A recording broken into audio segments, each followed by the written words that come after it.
หลังจากที่พ่อใหญ่วุฒิเลาเฮ็ดบาโหนไว้ท่าให้ลูกแล้วแล้วก็ไปเฮ็ดงานเนาะบัดนี้ข้อยเลิกงานกลับมาข้อยก็เลยมาเบิ่งว่ามันสิมั่นคงแข็งแรงส่ำใด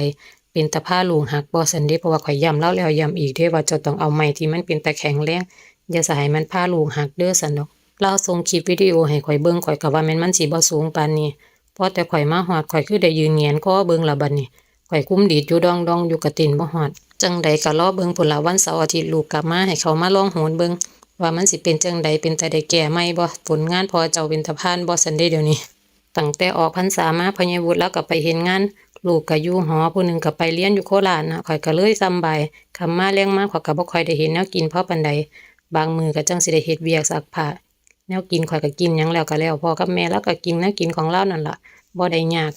แต่ก่อนเลิกงานมาข้อยสิจอดรถถิ้มไว้มุมนี้เดะลูกเขาก็สิเตะบอลเตะหยังเล่นกันแล้วเขาก็สิเก็บสิเมียนบัดนี้ลูกบ่อยู่แล้วข้อยต้องเฝ้าเก็บเฝ้าเมียนข้อยย้านข้อยลืมช่วงนี้บ้านเฮาเริ่มเข้าหน้าหนาวแล้วบ่ทัน6 โมงอยู่เริ่มสิค่ำแล้ว